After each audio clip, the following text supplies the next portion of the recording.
Paul Daugherty is a pastor, author, and songwriter. He and his wife Ashley currently serve as the lead pastors of Victory Church in Tulsa, Oklahoma. His songwriting has been featured on several worship albums, including a couple of personal albums. He's written multiple books, and his newest book, Mind Games: Winning the Battle for Your Mental and Emotional Health, helps readers find victory in the midst of anxiety and depression. Please welcome Paul Daugherty. Paul, welcome. How are you, my friend? It's great to see you. Hey, I'm doing good. Great to see you too. Thanks for having me on. So Paul and I have been great friends. I want to encourage you, if you live in or around Tulsa, Oklahoma, to visit my friend Paul Daugherty at Victory. And we're hearing a lot of good things about what you all are doing down there. And for those who aren't super familiar with your story, you're a young pastor. You've got a huge church, and God is doing amazing things in your life. Why don't you tell people a little bit about how you got where you are and what's happening in Victory? Yeah, so my dad and mom started the church in 1981. It quickly became one of the fastest growing churches in the nation. I was born in 1985. So by the time I was born, they were renting out the largest arena in our city, Oral Roberts University Mabee Center. And, I grew up in this mega church, this huge ministry. My dad and mom started a school, a camp, a college, a dream center to help the poor in our city.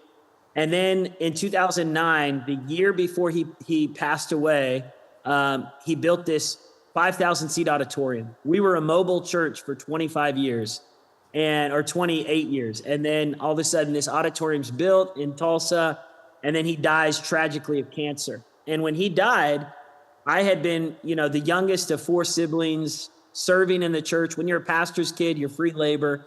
And so I just, served every day. And I had finally come on staff the year before he passed as the college pastor. And I felt the Lord leading me that one day I would help my parents pastor this church. I just didn't know what that looked like. And so when he passed away, I remember hearing just the Holy Spirit telling me, Paul, get ready. You're going to pastor this church and you're going to lead these people. And the best days are not behind you. They're still in front of you. And that was something I felt in my heart, a word from God. And yet we walked through so much pain. For the next 5 years, we lost thousands of people. They left the church. They left the school by the droves. And my mom stepped in as an interim pastor during that time. And she led our church for about 4.5 years through all of the loss and all of the difficulty. And so then I step in 2014. And I remember during that time just feeling like, is there going to be anything left when I step in? Because the board and my mom had told me, hey, Paul, you're called to pastor this church, but you're really young. I was in my 20s, early 20s. And so I said, okay, I'll wait until it's time. But I felt like it was, something I was called to do. And long story short, I tell the whole story in my book, Mind Games, which I just came out with. But basically, my wife and I felt this calling to pastor people and really help people win the battle between the ears, that the battle for out here is won between the ears. And so I start preaching in 2014, stepped in as the lead pastor. Our church was in a really rough place. By the goodness of God, we were able to regrow. We had laid off 200 employees during that time across all the entities, the school, the church, the college, the camp. I met you the year I stepped in as pastor at a Joel Osteen event. That's right. And both of us felt like just overwhelmed. We felt like I just started too. I remember that. Yeah. We just started, and we were both like needing encouragement. And Joel looked at you and me. We were both sitting at a table, and he said, "God's not finished with you guys. God's not finished with your family. God's not finished with your churches." And I grabbed hold of that because I was like, God, I feel like mentally and emotionally, I felt defeated. I tell in my new book, I tell the story of a night I stood on a bridge and I contemplated taking my life. And I was feeling overwhelmed with depression. I was overwhelmed with fear. For me, depression is like I walked into a house, I went down into the basement, I found another door, went to another basement. So when I describe depression in the book, I say I was 7 basements below where everybody else was at. I was not happy. I was not excited about life. I was like, I didn't know how to enjoy anything. I had lost a sense of like wanting to live.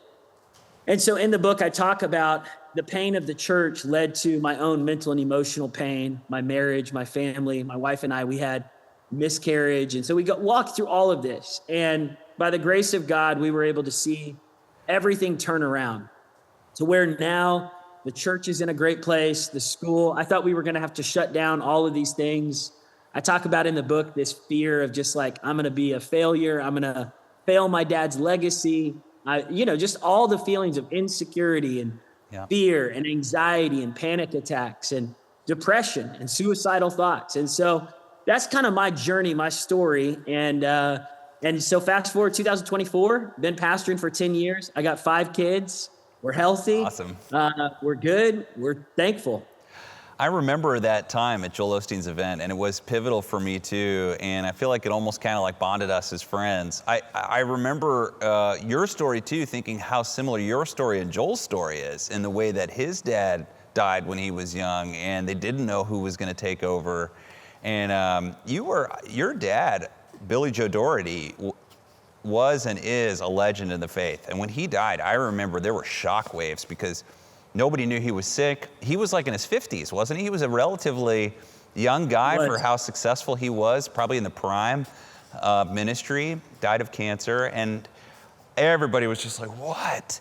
And of course for you too, I mean, I feel like you probably didn't have time to say goodbye to your dad, who I'm sure you're super close to. And so it's interesting, we go through these things in life, these shocking events that just grab us. I'm excited about your book, Mind Games, because this is where it all begins.